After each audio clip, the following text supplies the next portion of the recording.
Imagine, someone has been making your biggest life decisions for years. Who you fall in love with, who you secretly hate, why you keep ruining opportunities, why certain people instantly trigger you, why you always repeat the same painful patterns.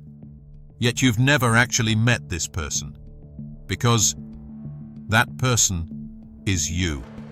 Or more accurately, the part of you that you've spent your entire life hiding.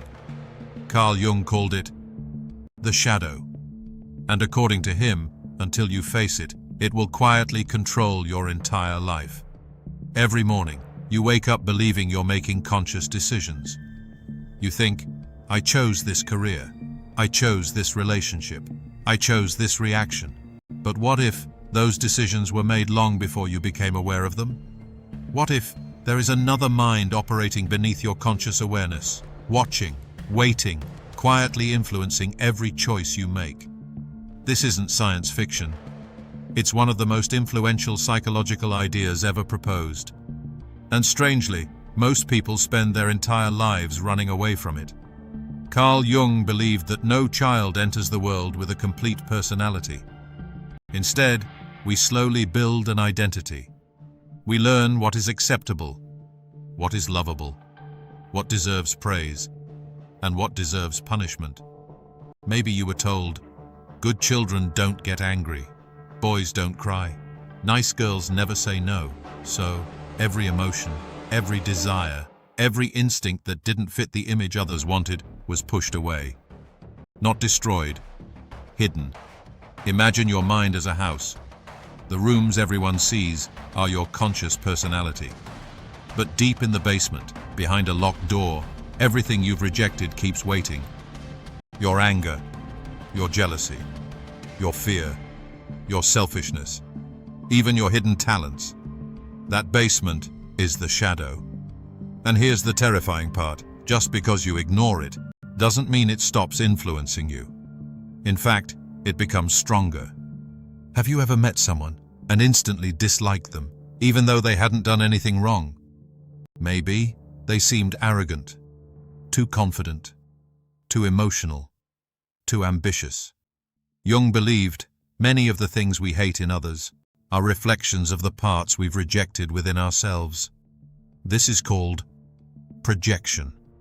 Instead of admitting, I want recognition, your mind whispers, they're just arrogant. Instead of accepting, I feel jealous, your mind says, they don't deserve their success. Your shadow protects your ego by convincing you the problem always exists somewhere else. And that's why so many people spend their lives trying to fix the world without ever facing themselves. Think about social media. You open your phone, and suddenly someone's success ruins your mood. A stranger buys a new house, gets married, builds a business, and without realizing it, you feel irritated. You tell yourself, they're probably faking it. They just got lucky. They don't deserve it. But sometimes, those thoughts aren't really about them. They're about the dreams you buried years ago. Your shadow remembers everything, even the version of you abandoned to fit in. The artist, the leader, the risk-taker, the person who wanted more.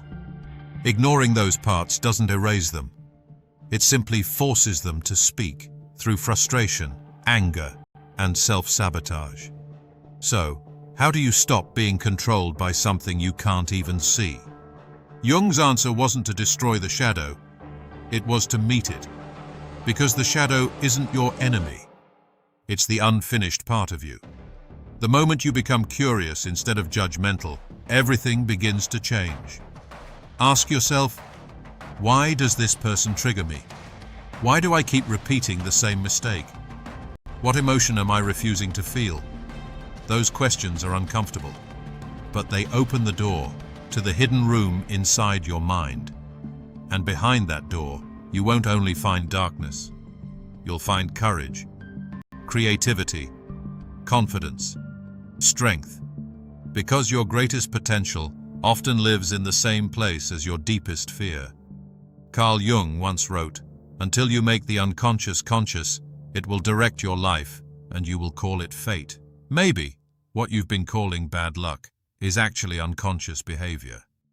Maybe the person holding you back isn't your boss, or your parents, or society.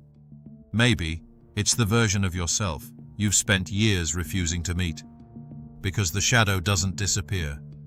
It waits, quietly, patiently, until you're finally ready to look into the darkness and recognize your own face. Welcome to Shadow and Amp, Ego. If this video changed the way you see yourself, subscribe to Shadow and Amp, Ego. Because in the next documentary, we'll explore why the people you hate the most often reveal the truth about yourself. And that idea might be even more disturbing than today's.